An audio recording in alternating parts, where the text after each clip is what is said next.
they need to have a reason for you to continue to say, oh, I'm in my bed. Oh, let me go downstairs and grab my vision. Like, because your phone's with you, right? Let me go get this and put it on and make sure it's charged. And I can see that could be more of a roadblock. And they really need to have reasons for you to say that to yourself. Let me go get my Vision Pro and put that on. And it can't just be on the flight. Like when you're at home or whatever, oh, let me grab my Vision Pro because it's going to make what I'm doing better, easier, more convenient, whatever it is.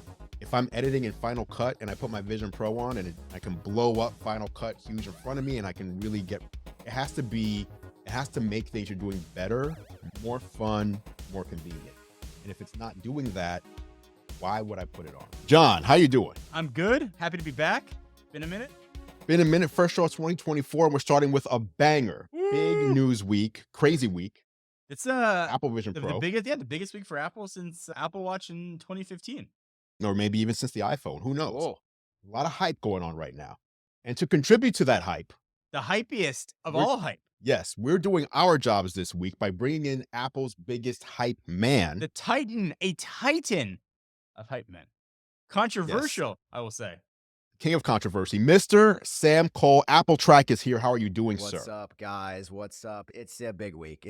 I woke up today. There was a grin on my face. And you know what? It wasn't because of Vision Pro on Friday. It was because I got to talk to my two best friends, Andrew and John. There we go. Yeah. There we go. See, that's what I like to hear. This is the first time a guest turned around the intro. True, ever. Put it back on us. Ever. I like that. Yeah. And that's what makes Sam the best. As we said, Vision Pro is launching this week, but we have a lot of stuff to talk about. The Vision Pro is not the first topic I want to get into, but I do have one question I want to ask John real quick, just out of curiosity, because I'm very excited about Friday, and I know Sam is very excited about Friday. Over the past couple of years, we've been talking about the rumors of an Apple headset, and then the headset was announced this past June. And John, you never really seemed... I wouldn't use the word excited for you. You weren't really excited about it. You were curious about it. You had some interest, but you weren't really excited. And I'm wondering, has that changed as we're approaching the launch date? You just described my whole sort of opinion on the current state of VR, AR stuff. I am really excited. I would have been excited to try somebody else's Vision Pro. Is it worth it? I did pre-order one. I have one coming. My credit card and wallet were not overly thrilled. How about this? I'm open-minded about it. I don't think I'm excited yet, but I'm eager to be proven wrong. For those of you listening to this podcast for a while, I don't often toe the Apple company line. Andrew and I have different opinions on a lot of Apple things. I'm excited to see this. I'm excited to see how it plays out. Going in knowing the shortcomings, there's a tethered battery pack and battery life's not so good. And it's probably going to feel heavy on the face. I'm still excited to see what Apple can do. Okay. Cool. So we're going to get back into Vision Pro. First thing on my agenda, I just want to put it out there real quick. It's an aside, but I saw today that Severance is back in production. Yes, I saw that too. I didn't see that. That's okay. Season 1 was great. Yeah. Season was incredible, but it made me think. Do you remember back in the day, quote unquote, a show would end on a cliffhanger in May, and then in September, the show would be back and it would pay off that cliffhanger with the season premiere. No, never happened. I don't remember. September, October. I do. Yeah. What do you mean no? No, I'm just joking. Okay, yes. Absolutely. And not only that, you would have a season which would consist of 24 episodes of this show, right? Severance came out 2 years ago, I believe to the day, if it was not yesterday or today, 2 years ago. Wow. It was a 10-episode season that ended on an incredible cliffhanger. Yeah. And 2 years later, we're still waiting. Like, yeah. It's not coming out. It's just back in production. So that means they're not even in post-production yet. What? Why? What is going on? This is what I don't out like of all the things to talk about. This is what I guess you started with season 2 of Severance. Listen, hey, I love Severance. It's maybe my favorite show of all time, to be honest. It was incredible. See? I just want to throw that out there. Here's the thing. I think it was like the writer's strike, the acting strike, and then I don't know if these reports were accurate, but apparently there were like 2 different groups of writers. And one had a very strong conviction about their idea, and one had another strong, very conviction about their idea. So it seems like they probably deliberated for a long time about There's some strife gonna on happen. set. I heard Strife about on that as set. well. I just want to let everybody know that if they mess this up, I'm switching to Android. Oh, I can't do it. All right, heard it here. there we go. Just Hold kidding, him- just kidding. hold him- Android That's- track. That's a to joke. it. That's a joke. The launch of Android track is coming. Okay, John, first topic. Okay. You're in the driver's seat for this one. Pun intended. You were checking out the new Tesla Model 3. Yeah. Refresh? The redone, the new Model 3, they're calling it. How was it? What do you think about it? So I had it for a week. Tesla reached out to try to test one out. I drove a Model 3 for 2 years. 2 years Yep. ago, I had a performance Model 3. So I definitely had a basis from where to come from. It's refined in every possible way. And I was testing the rear-wheel drive version, just a standard range. The lowest of the trim, I think 39.5. With Tesla Okay. prices, it could be more or less tomorrow. But it was incredible. The build quality, first of all, was outstanding. I think that's been something Tesla struggled with. The noise dampening with new acoustic glass was great. The refresh rate of the center display was awesome. The fact that there was ventilated seats in this base model, the rear screen in the back, like the S and the X. The fact that there's an actual mechanical honky horn meant that I didn't really care that much about the socks being removed, although I'd prefer if they were there. It just refined it. In every way, it's a better car. Every way is a better car. What I've heard is that one way that it's not a better car, at least right now, is that the autopilot / full self-driving stuff isn't like all there, like even automatic parking and all that. So that's not unique to this car. That's unique to any of the Teslas with hardware 4. Okay. So that's nothing that unique to this, but a lot of the autopilot stuff does not work. In fact, Tesla wouldn't even turn on full self-driving for me. I don't know if there's any relation to that, but smart Mhm. summon, all that kind of stuff, summon in general, do not yet work with hardware 4. That's not necessarily new. It was the same way with previous hardware iterations too. The features came later. as they Okay. came out. Yeah, because I've also heard people who are buying the Cybertruck. It's like you buy the Cybertruck Nothing and you works. look at the purchase page, and it's like, you want to get autopilot or full self-driving. Here's all the features you'll get if Yeah. you buy this, and then you go pick up your Cybertruck, and none of these things are enabled. No, and that's just the hardware limitations right now. That'll obviously get unlocked. I got my invitation to configure the Cybertruck. Ooh. As did I, and I was like, Have you seen it in person yet? Have you gone to the Seattle store and checked it I've out? seen it in person only where it's like behind a rope. Yeah. So I've never touched it. I've just seen it like with What's my your eyes. I've what's never your been in what's one. your opinion there?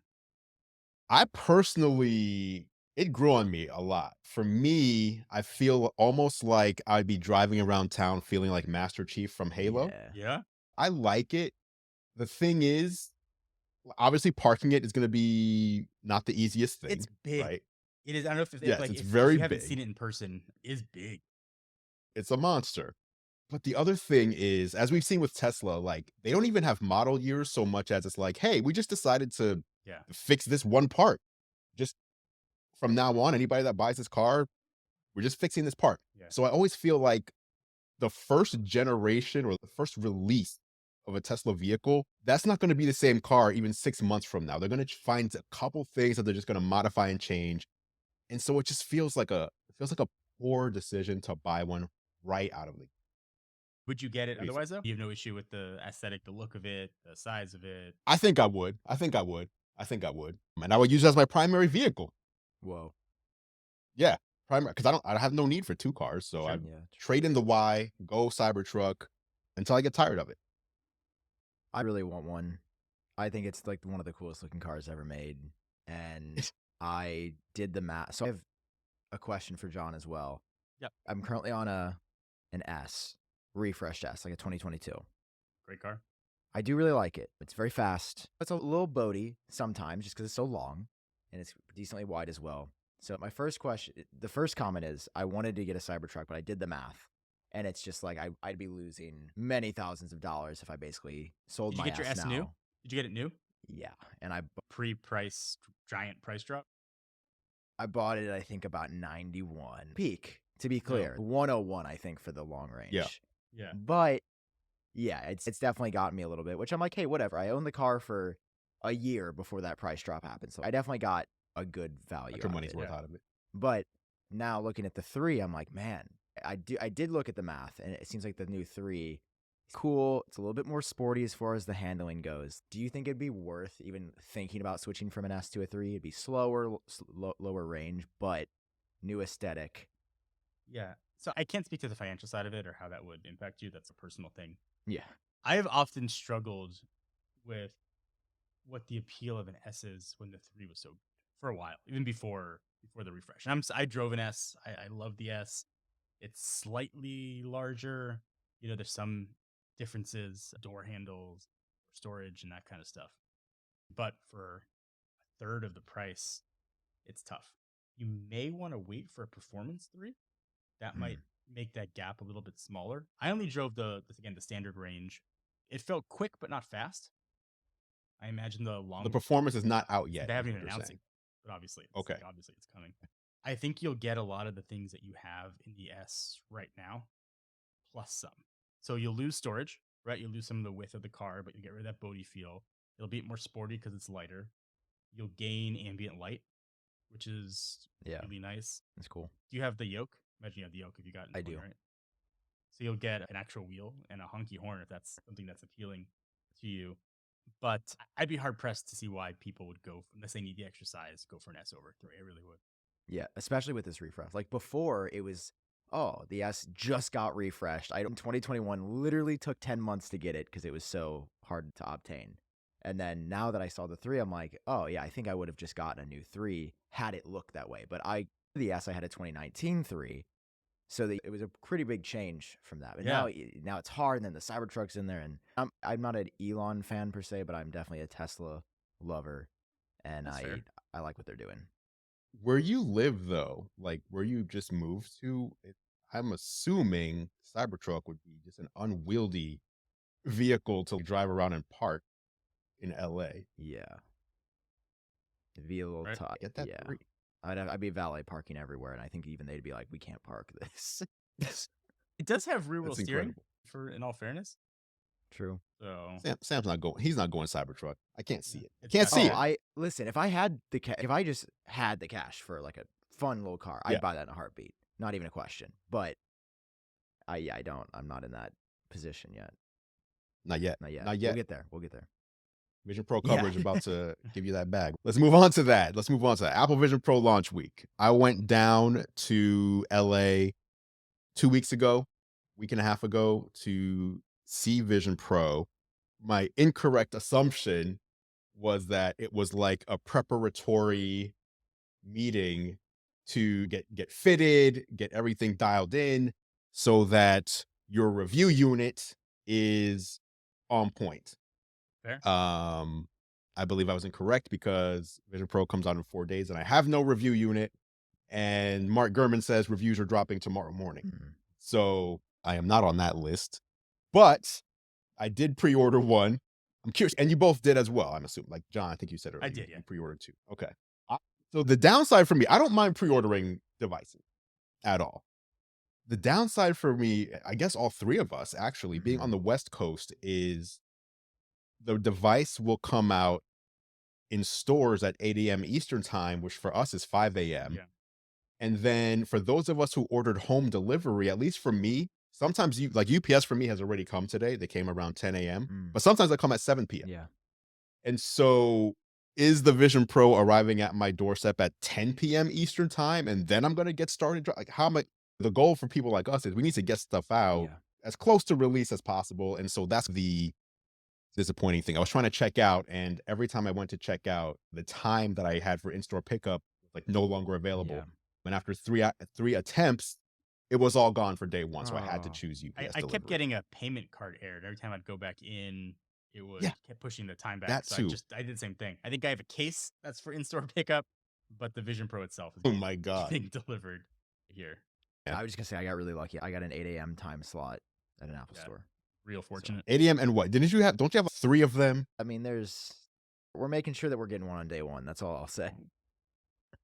Fair enough. So my last demo, I thought So can you talk? they do the way. Can you share like Yeah, of course, I can talk about it. Sam, have you tried this on yet? No. No, John. I've been neither. wanting to try it on. It's been a hard uphill battle. No one at 4 Apple days. loves me, even though I love them so much. I know pain, John. I haven't tried it either. Now, Andrew, if you could take off the Apple's great please. tinfoil hat here for a minute. And like objectively, how did it feel on the face? Was it comfortable after time? Like after the initial like wonder wore off, is there a use case why you would use it? That kind of thing. Here's the thing. Okay. So I use it at WWDC and I used it last week. Okay. Last week, you're able to be a little more analytical. Like the Mhm. first time you're using it, you're just like, What's going on? what is this? What Yeah. is this world I'm in right now? This is crazy. The second time you can be a little more analytical.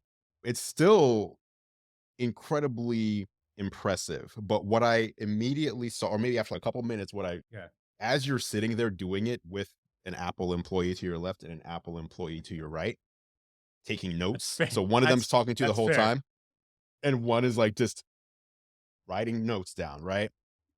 You quickly realize you are really, it's obvious, but when you're in there, you're like, okay, I'm really sitting in what really amounts to a movie trailer, like a summer blockbuster movie trailer. Yeah. They're giving all, I don't know, 12 different experiences, but each one is just like a taste of something. Like as soon as you're like you getting used to it, and like, Mhm. oh, nope, let's go to the next thing. Yeah. Right. So it's like they're really just hitting me with impressive thing after impressive thing. And they are impressive. But at the end, you're like, man, I really want to do that more. They don't give you the opportunity Mm. to sit with it and get used to something. So it's hard for me to be objective in that way because I haven't just experienced it. I experienced it in like a movie trailer. Like I said, like the next Marvel movie's coming out, the new Avengers. You watch the trailer. Oh my God, I cannot wait to see this. I'm Yeah. buying my tickets. I'm pre-ordering it. But then you go to the movie and it's like, okay, that was fine. But I'm not there yet. I'm still in like the movie trailer mindset of it. Okay. The one thing that I've seen a lot of people or several people talk about the heaviness of Yeah. this thing. I used the solo band. So the one larger knit band that goes like around your head, not the two straps. Yeah, not the two straps. At WWDC, I believe it was the solo with a strap on top. So this time, no strap on Does it top not? at all. Does it come with both, and you can pick what you like? Comes with both, Okay. and you can just decide: do you Okay. want to use the single or do you want to take that off and use like a double strap Okay. mechanism? I had no problem with comfort at all. I had no problem with heat. But to be fair, I also don't feel that with the Meta Quest 3. Like I can put the Meta Quest 3 on and use it for 45 minutes and I'm not feeling fatigue, I'm not feeling pain, and they're fairly close in weight. So I'd say if you're used to using VR headsets, if you don't have a problem with the ones that you currently have used, then you won't have a problem here. Okay. If you've never used one, maybe I'm forgetting. Maybe when I first started using these things way back when, the Oculus Rift, maybe it did feel heavy and I've just gotten used to it. Yeah, that's fair. It's not natural to have, what is it, 900 grams or something like that. It's not natural to have something that weighs Yeah. that much just sitting here on your face and on the bridge of your nose. So I can certainly understand why people who are not used to that are going to say this thing is heavy.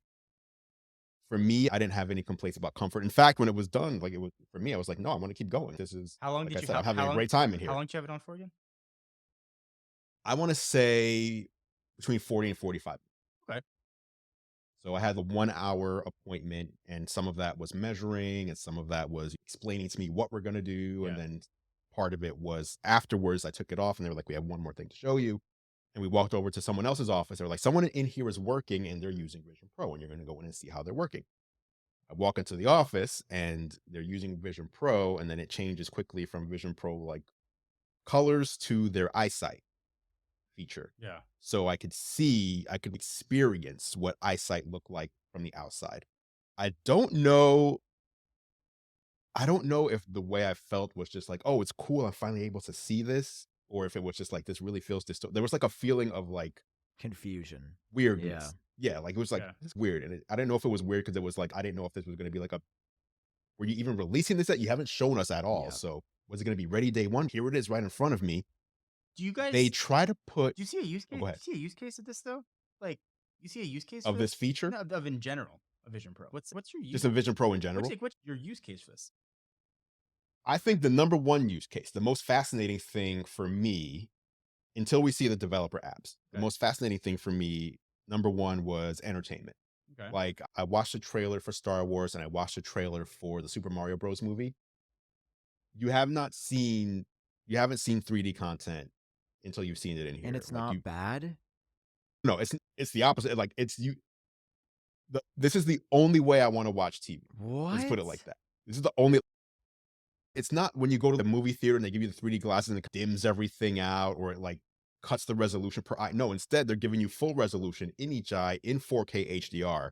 Mm. Not just depth, it's like it's depth both ways. You're looking into the screen, but it's also coming like it's very impressive. I heard the Monarch show, which is on Apple TV Plus, was actually shot in spatial Oh, that's video. cool. So I'm assuming that you can day one, that's something you can watch in space. It's incredible. So that would be for me. Now I live by myself, right? So putting on a headset to watch content is really for me no different than just turning on the TV. If you have a family, that might be a little different, right? Like it's Yeah. either you're going to be the one now you can share play. So if you have an Apple TV, you can say, all right, I'm going to put this on my headset and I'm also going to play this on the Apple TV so everybody can Oh, watch I didn't know you could do this that. show. That's cool. Yeah, you can share play. Or two or Cool. three of us in the same room have the headset so we can all share play together and watch the same content. I mean, Hmm. That's cool, very expensive, though, right? yeah. So you can enjoy things with people in the same room, but it's either going to be everybody's wearing a Vision Pro or one or more people are wearing one and some others are not, which in either case comes across as it's just going to be a little strange Yeah. until at least the world gets accustomed to doing this. Yeah. It's a little strange, but you can also do it remotely. So it could be like, hey, the three of us, when we get our Vision Pro, let's have a movie night and we can watch whatever, share play it, and we can all have whatever. Like I can be on the top of a volcano and John, you can be in Tatooine. Sure. And then Sam can be in the middle of Apple Park under the rainbow. And we're all watching whatever piece of content. Okay. So that would be my number one use case. Now, number two, I know that there are games coming. I did not get to experience one. The only person that I know that did was Jeff Keighley during his demo. So not everybody got the same demo. Not everybody saw the same thing. Jeff Keighley, who runs the Game Awards, he was able to check out, I think, a game or two. I know games are coming, and I know one use case, again, very expensive just because of the cost of this product. But Yeah. if the three of us were in the same room, Mhm. we could all put on our headsets and we can all set up a augmented reality game in front of us that we can all see Okay. and we can all see each other manipulating. So let's Yeah. say, I don't know, we were doing, remember that old school game Mousetrap back in the day? Yeah. Yeah, of course. Like we could all play like a game of Mousetrap in 3D and we could all see it synced up no matter where we're standing. So that's cool. Obviously less of a use case because you need to have people around to Yeah. do that and they also need to have their headsets. Hey, I see two friends Other in use this call cases, that are I gonna have the think. headset. What's I that? see two people in this call that are gonna have the headset for Mousetrap when we There we playing. go. We're Hey, ready. There you go. There you go. I saw some cool developer applications. Now, this isn't one for me, but for example, I saw one where you have the headset on and you're having a conversation with someone and it's just subtitling what's being said, no matter if it's in your language or another language. That's cool. Cool. But the other person is not getting the subtitles back unless they're wearing it. You know what I'm saying? Yeah. So like it helps me maybe if I'm watching, I don't know, I'm watching a show. It would be weird. Like, where would I Squid be Games. wearing Vision Pro? Watching Squid Games. Mm. There you go. I'm watching Squid Games, but why wouldn't I just put the built-in subtitles? You know what I'm I think saying? it's So it'd more have to for be if like, you. I thought the concept would be like if you're traveling and they're speaking a different language, it would translate immediately to English. right. But then, what about the other having Oh a yeah, they gotta conversation? buy Vision Pro, dog. Yeah, exactly. Yeah, that's Like 3,500. you go to back. Tokyo Disneyland, Yeah. you go to Tokyo Disneyland and you go on a ride and then you put on Vision Pro and now you can see what people are saying on the ride experience. Yeah. So then I saw some like cool writing apps. Basically, I've seen some developers putting together some cool things that match up with what you Okay. were getting on the iPhone in the early days. The only difference is, do these things make sense in a headset that you're wearing? That's why I can't say yes or no. I have to say that I doubt it in some ways, but until I try it, I just don't know. And the other one obviously is gonna be working. Like that's something Apple wanted to, they didn't show me any games, but they definitely showed me how to use it like for work. With the exception of I did not get to try looking at a Mac and then mirroring the Mac's That's display. pretty cool. But I used it as its own computer. So I had several apps running, and it's an M2 chip in there. So what they told me was, my question to them was, every time you show someone multitasking, it's with 3 displays. There's a display in the middle, Yeah. and then one on the right, one on the left. Is that some sort of limitation? Is that all you can do? And they said, no, this is an M2 powered computer. So this is just like how we've been showing it, but you can basically push the M2 to its limit. If you want to have displays all around you in a 360-degree ball, go ahead and do it until you max out the M2 chip. So using it for work, if you're comfortable like in that environment, sounds like it's going to be doable. The other interesting thing, when it scans your hands, it actually scans your whole arm. So if you're wearing an Apple Watch, you can see it perfect as if That's you're pretty cool. in there. But you cannot pick up your iPhone and look at it and see that perfect. Because I just happened to glance at my watch. I was like, oh wow, I can see my watch. And then I grabbed my phone and it was like, couldn't see it at all. But yeah, it made me leave very excited to pick up this device from a obviously from a work perspective, like Yeah. sharing it with our viewers, but just from a personal, I love technology perspective. Like it really still is one of the most profound experiences I've had with any tech product. I don't know if that feeling will last a week later, 2 weeks later, a month later. I'm hoping that there is a good cadence of whether it's third party developers or first party experiences, apps, games, whatever it might be, that kind of keep us coming back. Because as we've seen with other VR headsets, I've heard so many people say this. They've bought a Quest 2 or a Quest 3. Yeah. They were so excited about it. And after a couple of months, they just one day just stopped putting it on. Spending this much money on something and after a couple of months not putting it on would be a terrible decision. It would be a bad look for Apple. So they need to keep that excitement. Is the how good are the screens? Do the screens look like real life? Oh yeah, like for me, so the easiest way to imagine it is like you're putting on like ski goggles.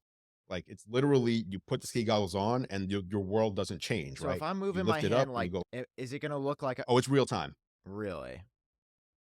Yeah, it's real time.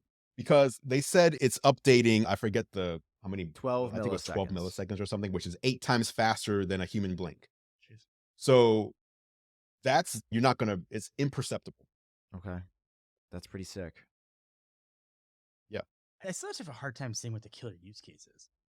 I will say during their announcement, when they showed like the NBA app and they showed like the replay and sitting courtside, if they can get this with the major sports, if I could sit on the 50-yard line and watch a Rams game or sit courtside and watch a Laker game, I'm in. Like that's it. I'm done as a sports. That was it for Like you. as a sports fan, like everything else that I can do on top of that is just extra. So for you, it's about sports in particular, or 100%. Sports in particular. so sports in particular. I Okay. mean, if I'm gonna go to a Laker game or a Rams game, it's $400 or $500 a ticket. So I Right. can start to justify a price a lot better if I'm like, watch every game like this, So whether it's home or so away. you would make that because you do go to a lot of Rams I do. games. So you would make the decision to say, if I can sit at the 50-yard line or wherever I want to Yeah. be, actually, if I want to move myself around, I would do this instead of No, go live. No, not still be the live. Still be the live. Okay. But to go like away games and actually see like you're sitting there. Okay. And hear the crowd noise and turn around and see people, cheering Yes, and kind of get that feeling. That'd be incredible. that's true. Absolutely incredible as a sports fan. I imagine probably MLS and Major League Baseball, the first things that'll come since they already have those partnerships. I'm sure MLS is going to be there. This is Apple product that I've seen where they're not presenting the use case. They're allowing developers to make that use case, whatever that might be.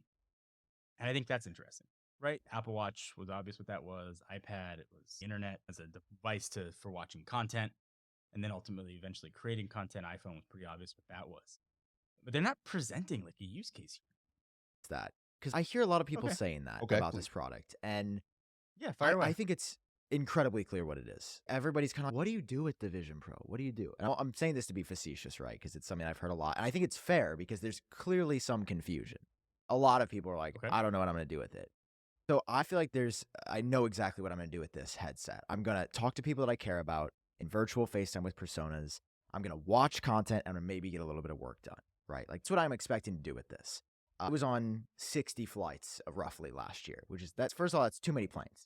That was bad. That was really not that was too much. But the idea, like, flying sucks. Like, I was not in first class for the majority of those, right? I did not get Yeah. upgraded. So I'm sitting in the trenches with all of God's most beautiful creatures, some of which are taking up too much of the armrest. And the idea that I can leave that environment, I can escape hell with Apple Vision Pro sounds incredibly appealing to me. And like, a lot of people are like, oh, I don't know.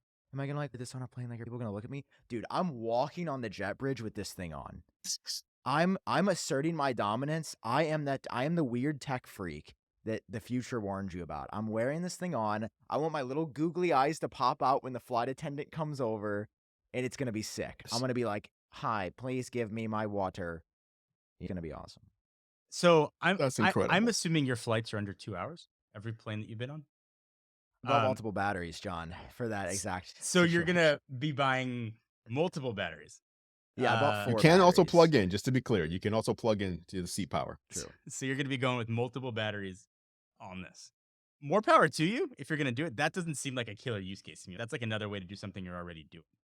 Let it be something. That's what I was thinking as well. Like, what's new though, right? With the Apple Watch, it was information that was on your wrist, right? You were getting notifications. That was something that was new that was adding. It might have been an extension of your phone. It was still something new. What you're explaining, and a lot of people use it that way. That's just another way to. You could do exactly what you're doing on your phone or an iPad. It wouldn't be as immersive, probably, but there's no That's difference. interesting. I feel like you could extend the argument of like notification on your watch. How's it different than your phone? I feel like people said this about the iPhone when it came out. It was like, I have a computer at home. I can wait till I get home to check my email. But it's like you realize that having it in an entirely new format and medium changed the way that we worked and existed. And I Yes. think the privacy of only being able to see what you watch any movie you want in there, nobody can see it. I think that I mean, like we know your subtext. Oh. We know That's exactly not what I'm saying. we know That's actually not what exactly I'm what's saying. subtext. Plain. Oh. I was saying I can watch Wolf of Wall Street when little Jenny, Uh-huh. that's 6 years old, is sitting next to me and not feel bad, not feel like a Okay, piece of. okay. Yeah, we know what scene you're watching in from Wolf of Wall Street. There's so many great ones. There's so many great Yeah, parts. we know exactly. And the idea to work on my 3D spatialized schematics for the new product I'm launching, and the other Microsoft CEO behind me can't look at what I'm doing, I think that's valuable without the little screen Okay. protector thing on my laptop. I would love to come back and revisit this discussion in 6 months and see Me if too. this use case actually, are you actually doing it? Is it Yeah. as great as you expected? Is it more cumbersome? Does it hurt your face? Or is there some killer use case that we haven't seen yet? Like an app's coming out in 3 months. It's going to be like, this changes everything. Yeah. The other interesting thing when you said talk to people who you care about, I totally get, but I feel like this is one feature that Apple's releasing where it's gonna be an improvement for you and a worse experience for them because they are gonna see your avatar. They're not gonna see you. Yeah. But you can still see them unless they're wearing a Vision What'd Pro. they Then it's call it? avatar to avatar. They didn't call it persona. avatar. Persona. I'm yeah. sorry. Your persona. So they're gonna see your digital persona instead of you, which I'm gonna assume is gonna be weird. It's gonna feel weird on the other end. And it'll feel weird to you wearing Vision Pro when you're talking to someone else in Vision Pro and you're talking to their persona. That really, I thought it was gonna be, before they announced it, I thought they were gonna just use memojis, and I feel like that would have been less weird. No, I disagree. Just to use, they've already come out with memojis. Like, we're used to those already. And they don't have that, what's the uncanny valley feeling with them. They just look like animated cartoons as opposed to, it's almost there, but not quite there. I do agree. It does. You prefer the personas, it sounds like. Yeah, I haven't used it, right? Have Right. gotten to see a persona? I have not. Okay. I have not used a persona. But I saw No. the intro, like what is it? The getting started with Apple Vision Pro video that they uploaded. Like it looked slightly uncanny, but and I don't know, is there dimensionality to that? Does it feel as if that person is somewhat closer to you? Like 2D, I'm on a freaking Zoom call right now. Like, guys are not, this is not real. I'm looking at a 2D, like, I bend my laptop down. You guys are not here. Maybe you are in my walls, I'm not sure. But I get very checked out on 2D meetings all the time. I feel like a lot of people do. Sure. I feel like anytime I'm on a call, like even sometimes like this, I'm literally looking at like the rest of my house because it's just like, oh, it's not engaging. And it's not a disrespect thing. You guys are great. It's just, I think simply the medium for meetings sucks. And I think if there's one thing they could make things that we all hate better. Like in person's always going to be better than 2D and virtual. And Sure. obviously better than even virtualized 3D would be in person. But how do you get closer to that? And there's something about this. I feel like Personas, launching in beta, I think this is just, I do not think this is the end result for Apple. And I do feel for this product, the last parting shot that I have about it, I do feel like everyone is forgetting Apple's track record of first gen products. Like the original iPhone, you guys were around for that. Like I watched your unboxings of that back in the day. That phone didn't launch with an app store or 3G. That's pretty bad. Like I feel like that would kneecap. I mean, you Wasn't guys can bad. talk in retrospect, but that sounds That wasn't bad because nothing else. Dude. 3D was still new, and there was nothing else but an app And store. we didn't- So and it we didn't wasn't like know- there was comparison. We didn't know an app store. We didn't know that was something that was missing. Yeah. Like, we didn't. What was no, the I had no iPhone's idea. killer use case? Multi-touch. Okay. Multi-touch and a full screen experience. Screen video, Yeah. YouTube launched on YouTube was a built-in app on the iPhone that Apple wrote, which is interesting because now we have Vision Pro and no YouTube there, no YouTube And- on day one. And if you go back too, But it yeah. wasn't a capacitive screen. This is where they were around, but it was mostly resistive with the tiny little stylus. So that was, couldn't believe I could pinch to zoom on a picture. People will watch the original iPhone event now to watch like Steve Jobs' best moment, but they'll also watch and be like, everybody's cheering for and clapping for pinch to zoom. But it's like that did not, that was, Yeah. you never saw that on any other device in history until that moment. The fact that it's so just ingrained now, Yeah. what you're looking at when you see him do that is it birthed a whole new computing paradigm. It's like the mouse or Yeah. the GUI. So that really was what was happening back then. But go on, Sam. Go on. So that was an idea, and I think that that's helpful context because part of me and my arguments that I'm making pro Vision Pro, being very excited for it, having never tried it, right? It'd be a disaster. We'll see. Give me 3 days to get back to you on that. I don't have that. The only context that I have of a first gen Apple product is the Apple Watch. I was like 15 years old. I was a junior in high school, and Jeez. yeah, I know. And for me, I remember I hear people talk about the first gen watch. Everybody's like, that was dog. It ran off your phone. It was super slow. The tracking was like okay. And remember when we all thought we were gonna be calling Ubers and using Twitter from our watches? Yes. Like we were just gonna put iPhone Yes. apps on there. And it's so crazy how it's like, oh, just finish the notifications. Like that's why people are buying this. But I remember for me, when I think of the first gen Apple Watch, I don't think, oh man. I think, oh my God, I got to track my workouts. I got a better idea about my health. I was able to get notifications and data that I wasn't able to have before. Like I have a very good taste in my mouth from that product. Yeah. As you're talking, what's occurring to me, what John was saying, what's the use case? The phone is always on you, right? When you leave, your phone's always in your pocket. Your watch is always on you. The Vision Pro, you have to make a conscious decision to go get it and put it on. Yeah. Fair. They need to have a reason for you to continue to say, oh, I'm in my bed. Oh, let me go downstairs and grab my Vision, because your phone's with you. Let me go get this and put it on and make sure it's charged and all. And I can see, if I look through the excitement, I can see that could be more of a roadblock. And they really need to have reasons for you to say that to yourself. Let me go get my Vision Pro and put that on. And it can't just be on the flight. Like when you're at home or whatever, let me grab my Vision Pro because it's going to make what I'm doing better, easier, more convenient, whatever it is. If I'm editing in Final Cut and I put my Vision Pro on and I can blow up Final Cut huge in front of me and I can really it has to make things you're doing better, more fun, more convenient. And if it's not doing that, why would I put it on? There you go. There we go. There you go. I think there's just so many questions. And I think this is one of those things that we're going to have to revisit. And the Vision Pro story, and I think to what Sam said, is it's pretty accurate. This is a prologue to what Vision Pro is going to be, right? This is, on all intents and purposes, it's a consumer-ready developer product use case, right? Apple doesn't want a 2-hour battery tethered to your belt. Apple doesn't want a face computer that that seemingly feels like it weighs 8 pounds. That's not where this is. That's not where this is going. Just like Apple, when they launched the phone, didn't want to release a phone that had 3G and couldn't send MMS. They didn't want to release a phone that couldn't record video. Um, the story is clearly not written for what this is going to be. And I think the future of Vision Pro is going to be epic and incredible. I don't think this product is going to be for everybody. And I think it's inevitably not going to live up to the hype everybody's envisioning Gen 3 or Gen 4. The complaints, it's heavy, battery life sucks, all that kind of stuff. But the path to get there is what I'm excited to see with Vision Pro. What's this first step on that? And we've seen Meta try it, and they've been relatively successful. It's not a device for me, the Meta Quest devices. The utility hasn't been there. Maybe this will be. And I think that's probably where the hype comes from. But I will say, if Gen 3 and Gen 4 don't have a killer use case, that I think the product line's probably in trouble. Oh, for sure. Yeah, and I Fair. use the Quest, and yeah, I mean, I sort of John about this on Genius Bar, our podcast, and I sort of like going into the Apple Watch, I didn't own a Pebble. When I got my first iPhone, I never owned an Yeah. Android before, so I never had that context. I was like, There this was is no Android, to really be cool clear. and good. Well, I hopped on the iPhone 4S, as Oh, a child, okay. and my parents were like, maybe he shouldn't have an iPhone 3.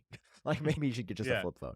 And I have experience with the most mainstream consumer successful, big quotes on all of that, Yeah. Quest 3. And the other night, just for fun, I was like, you know what? I'm gonna take like an Anchor battery pack. I plugged it in with USB-C to power it, and I acted like it was the Apple Vision Pro with a battery pack. I put it in my pocket. I know I'm a psycho. And I was like, I'm gonna put this on and try to walk around and use it for an hour. And it was unusable. The Yeah. lag when you're moving Interesting. in the pass-through mode, Pass through. the colors are so off. The grain, if you don't have floods of light, and if you put your hand anywhere near the cameras, like your cheek, the cameras start warping in different directions. And Yeah. I'm like, no one would buy this. Like, there's a reason that it's like 11 million total since like 2015 or something. Like, this is not actually a consumer ready device. Meta's going to tell you it's $500. You're better off saving $500 a year for 7 years than to buy a Meta Quest now. Wow. Interesting assessment. If I could back up here, Yes. with the Meta Quest, Sam, you can watch movies on the airplane. True. You could watch Wolf of Wall Street, not have people see what you're doing. You could design that new product and have the CEO of Microsoft behind you checking it out. You could have better battery life and not have a battery pack tethered to your hip. In all fairness, your Vision Pro use cases, you can do pretty much the same thing on the Meta Quest. Yeah, but it all sucks. I've tried all of these things, by the way. Okay. I've watched All a right, movie in big fair screen. enough. It's But that is interesting. That's a good answer because we did have phones before the iPhone that Yeah. were smartphones yeah. but they did suck. Like Right? Had those experiences, but they were not as good. The Quest is a proof of concept. I was like, I want to hear more about this whole AR VR thing. Like, Sure. it's interesting enough that I haven't sold my Quest 3, but I use it less than once every couple months, and it's rarely charged. And yeah, just the quality of everything, the software is so bad. And the idea, and also controllers. 100%. Like, I think everybody forgets the controller. Controllers are not a good human way to deal with something. You just want to touch. Like, I mean, listen, for Friday, I am expecting to put this thing on and be like, oh my God, this is it. This is what this experience was always supposed to feel like. And if it doesn't feel like that, something is very wrong. I have a problem with the lack of controllers, actually. So when you use the Vision Pro, within 30 to 60 seconds, you have mastered moving around and Yeah. manipulating. It's very intuitive. Only problem is game. Remember when Microsoft had the Kinect? Yeah. The Kinect was an add-on, and because it was an add-on, it meant not everyone who had an Xbox had a Kinect. So if you want to make games for Kinect, you can only sell to a subset of Xbox owners. And that's why they packed it in with the Xbox One and made it mandatory, but then it made it too expensive, and that's a whole different story. But at least with the Xbox One, you knew if I make a game, anyone who owns this console has a Kinect. So if Apple were to later release some sort of VR spatial controller, not everyone's going to buy it, which means developers won't know what is the potential audience of this game I'm making. I don't know how you do gaming in particular. How do you do gaming, spatial gaming, without button? Like, because it's not just moving your hands. You move your hands to grab things or press a button here or there, but to actually, when you have a controller in your hand, you have buttons under each finger Yeah. and directions you can move and everything. Without that, I feel, and that's the one thing Apple hasn't really showed us. They've told us there's going to be over 200 games available on day one, right? But I'm assuming those are going to be mostly flat Or big 2D ports. games you play with a Xbox controller. Now, there are supposed to be some spatial games as well, but I Fruit don't know how many of Ninja. those will be. You're Yeah, chopping with exactly. your But hands. that's not, that's where I feel like the Quest has the advantage. If you're looking to play games in 3D, the Quest is a really good headset to do that. And I don't understand why Apple would cede that portion instead of also trying to play in that space as well here. I just don't think it's very Apple. Apple's history with Yeah. gaming. I think that they know what they're good at. And yeah, founder of the Oculus Quest. I can't remember bro's name, but he now works in like military defense contracting. I watched an interesting Like interview. Tyler Lucky or something. But I can't remember his name. But anyway, just talking about it recently, and he was like, what Apple did was great. They're going for the high end is good. Palmer Luckey, founder of Oculus. Palmer Luckey. And he was like, but I think a big mistake is not having controllers because haptic feedback is really helpful. But I just, for me, it feels like there's no doubt in my mind. Like, I actually think I would have been less excited if there were controllers because that's something I've already seen. And yes, technically the Meta Quest Pro and Meta Quest 3 can do finger and eye tracking a little bit, but it's kind of cheap. Like, I tried to do the hand tracking, and I think to get people used to spatial computing, it's got to be like the iPhone. You just touch it. You just sit down with this and you start going. Yeah, the other night I went into my room and I was like, oh my God, I left the controllers in the kitchen. Had to walk back to the kitchen, grab the controllers to use my headset. And I absolutely agree with you in saying that gaming, I mean, yeah, what game console that didn't fail in the Kinect? Like, they have a controller. When I play Call of Duty, I'm playing with a Xbox controller. But you can also argue, well, Apple said you can use Bluetooth controllers with this. So any games we Right. see, we could use a PlayStation controller. That's And fair. we've heard rumors for years, on and off, that Apple's working on their own game controller. We see Apple Arcade. I would not be shocked, like you said, if there was a Apple game controller made specifically for Vision Pro. Maybe it's a ring you put on your finger or something. There have been some rumors that Apple would have been exploring that. I don't know. For this first thing, I feel pretty happy for what it is. I mean, maybe my tune's going to change, but going into it, I feel confident. And Apple's the only one that can let me down at this point. If I put this on and I'm like, oh, I don't want to use this. But based on what people like you have said, Andrew, I don't know. I feel like I'm going to want to use it. I feel like I'm going to be in there. I think so. I'm really curious to see how John's feeling after a week or so. Yeah. Like I feel like that someone like John is really the test. True. Give him NBA, Something like please. this. Give him Rams games. I'm trying to keep an open mind on it. I really am. I'm not spending $3,500 to intentionally bash a product. So I'm hoping I put this on. I'm like, I get it.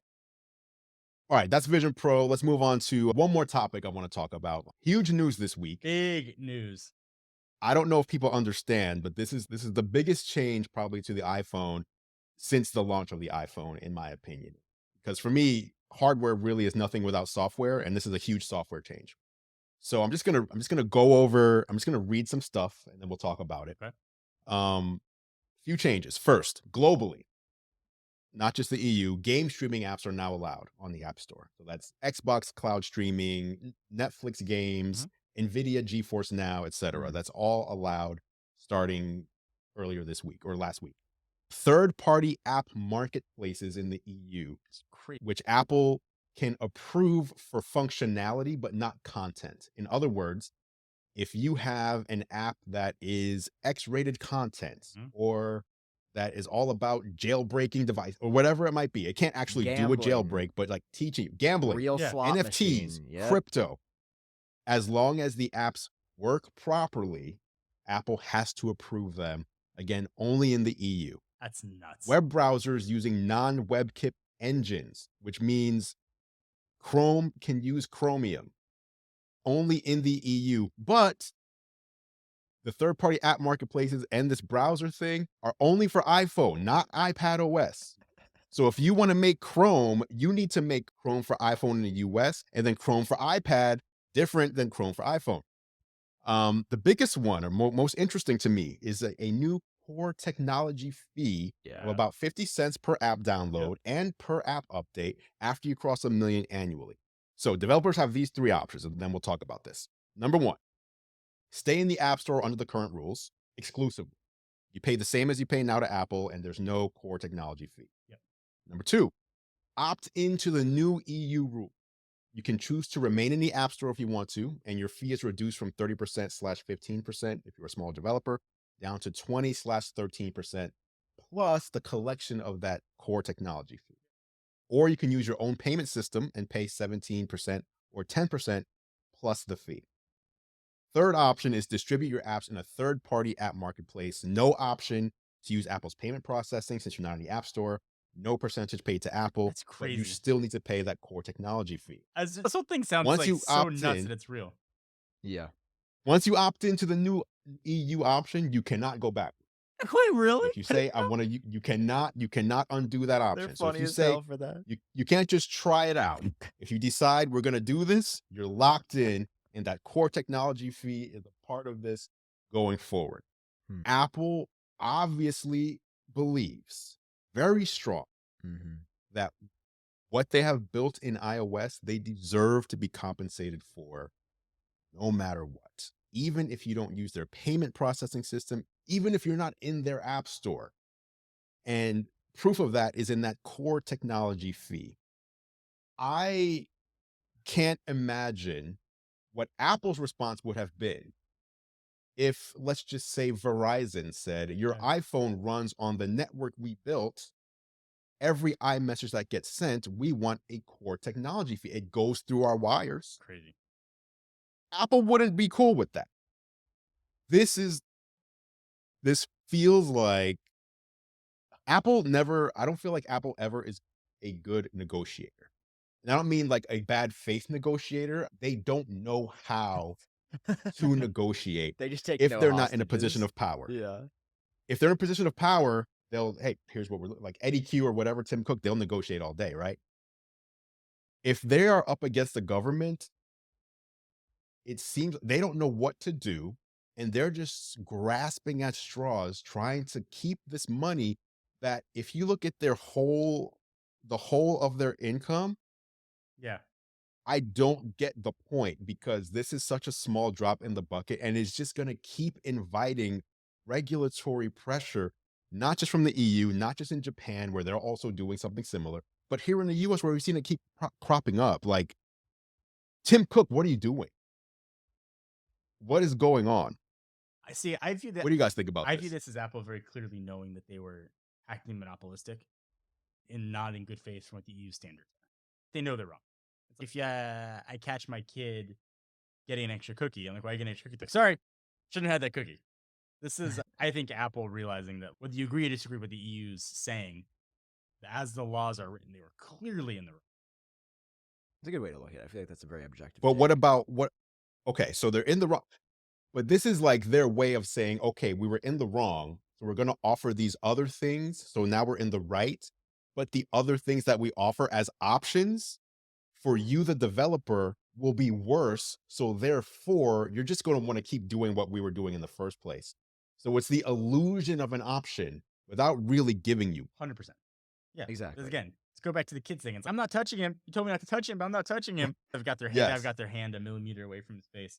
It's Yeah. the same. It's the same thing. For those holding out hope that we're going to see this in the US, I just want to dash some water on those fires. I think the chances of us seeing this in the US is slim to none. Just in my opinion. Interesting.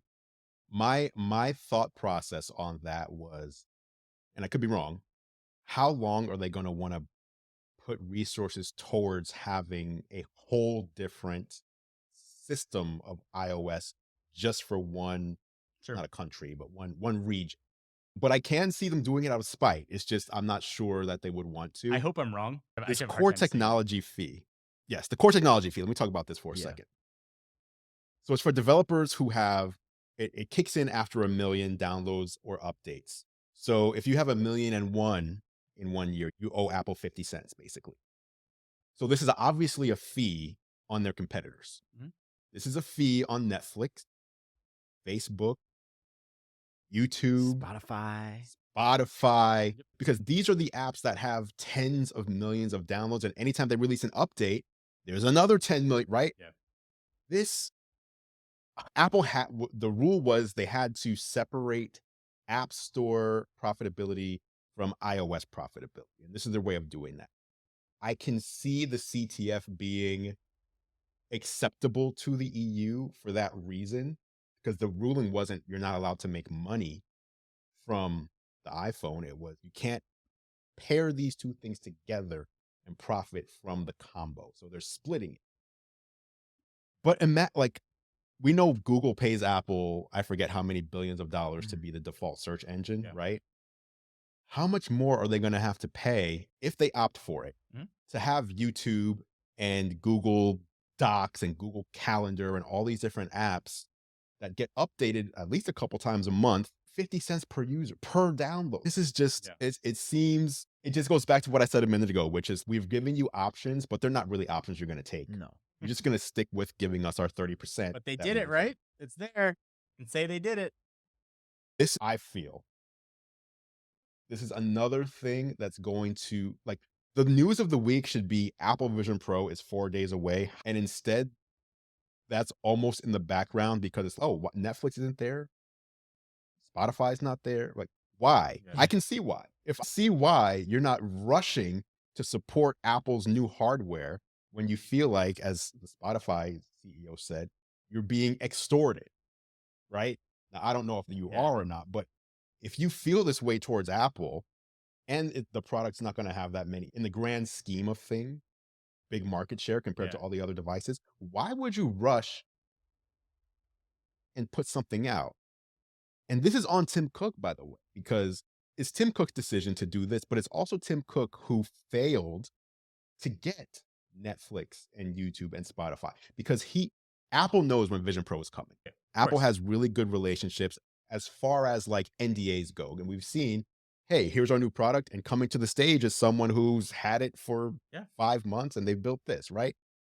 Tim Cook failed to get Netflix on the phone and say, hey, here's when we're releasing. Here's this product. I'm giving it to a year in advance. Please, what do we need to do to get this on their day one?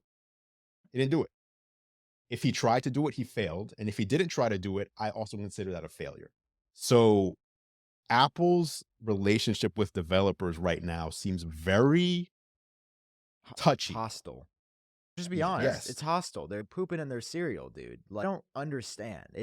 Like, again, everybody likes to be like, Sam sees no wrong with Apple. He's number one Apple fan. Like, this is horrible. This is a bad way to do business, and this is going to bite them. It's already biting them with Vision Pro. There are real people saying, I wanted to watch Netflix. I mean, you can't download Netflix movies on the plane.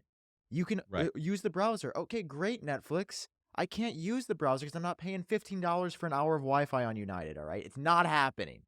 But Here's what you're going to have to do, Sam. You have to take out your Mac where you downloaded the stuff and then look at the Mac and then bring the Mac display up into That's- Vision Pro.